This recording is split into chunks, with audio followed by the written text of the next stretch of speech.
안녕하세요. 출근하자마자 하루 10분 영어 독서 그레타 툰베리 No one is too small to make a difference. 운독하도록 하겠습니다. 오늘은 62페이지입니다. This ongoing irresponsible behavior will no doubt be remembered in history as one of the greatest failures of mankind. People always tell me and other millions of school strikers that we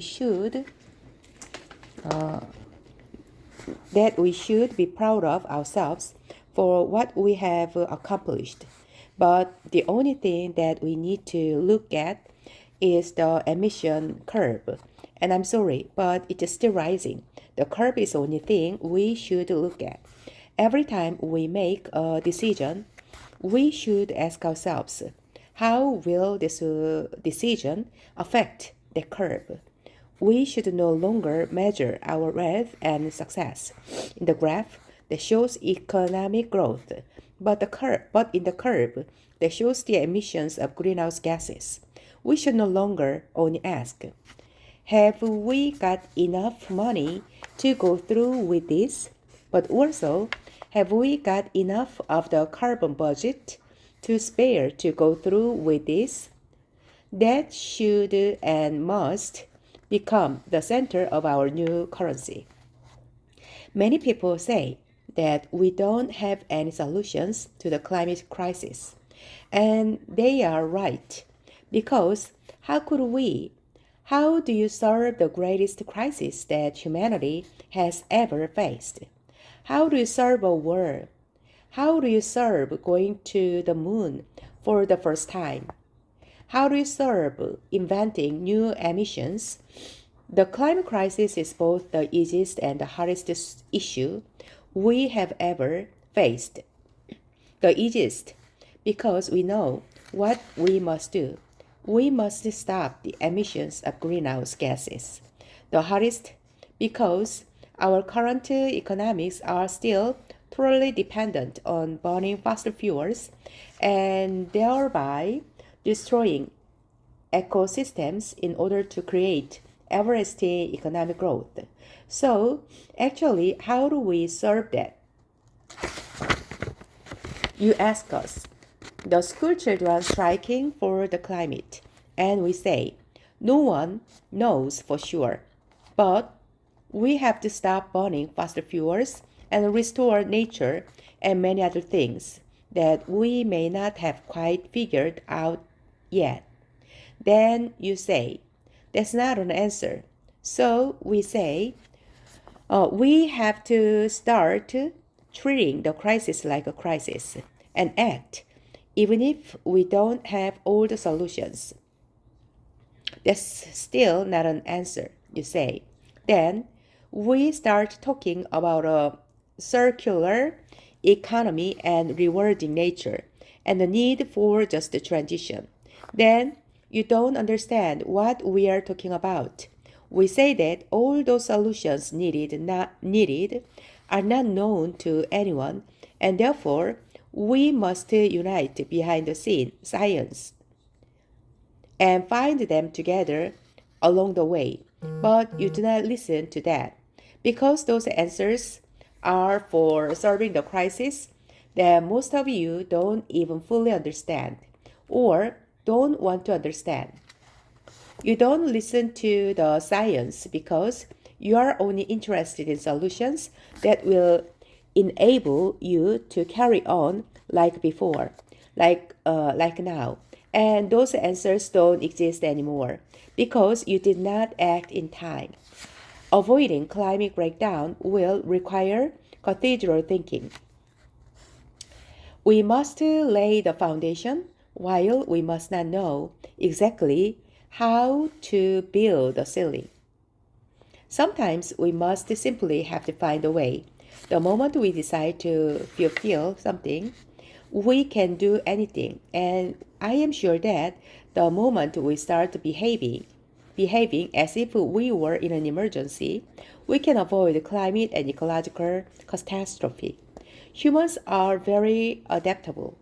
We can still fix this, but the opportunity to do so will not last for long. We must start today. We have no more excuse.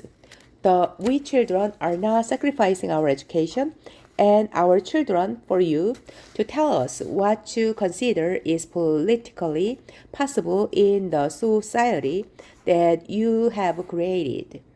We have not taken to the street for you to take selfies with us and tell us that we really admire what we do. We children are doing this to wake the others up. We children are doing this for you to put your differences aside and start acting as you would in a crisis. We children are doing this because we want our hopes and dreams back. I hope my microphone was on. I hope you could all hear me. The easiest solution is right in front of you. Australian World Summit, Vienna, May 28, 2019. My name is Greta Thunberg. I'm a climate activist from Sweden. And for the last 9 months, I have been school striking for climate every Friday in front of the Swedish Parliament. We need to change the way we treat the climate crisis. We need to change the way we speak about the climate crisis. And we need to call it what it is, an emergency. I am certain that most of us here today are generally aware the solution, and we need to call it what it is, an emergency. I am certain that most of us in here today are generally aware of the situation, but my number one experience during these last 9 months is that people in general do not have the clue. Many of us know something is wrong, that the planet is warming because of the increased greenhouse gases, but we don't know the full consequences of that. The vast majority of us know much less than we think. And this should not be a surprise. We have never been shown the graphs which show how much the CO2's emissions must be reduced for us to stay below the 1.5 Celsius degree limit. We have never been told the meaning of the aspect of equity in the Paris Agreement and why it is so important. We have never been taught about feedback loops and tipping points, or what the runaway greenhouse effect is. Most of us don't know almost any of the basic facts, because how could we? We have not been told, or more importantly, we have never been told by the right people. We are Homo sapiens of the family hominidae, of the order primates, of the crisis mammalia, of the kingdom Animalia. We are a part of nature. We are social animals. We are naturally drawn to our leaders. During the last months, millions of school children have been school striking for the climate and creating lots of attention for the climate crisis. But we children are not leaders, nor are the scientists. Unfortunately, but many of you here today are presidents, celebrities, politicians, CO2s, and journalists. People listen to you. They are influenced by you. They follow you. And before, you have an enormous responsibility. And let's be honest, this is a responsibility that most of you have failed to take.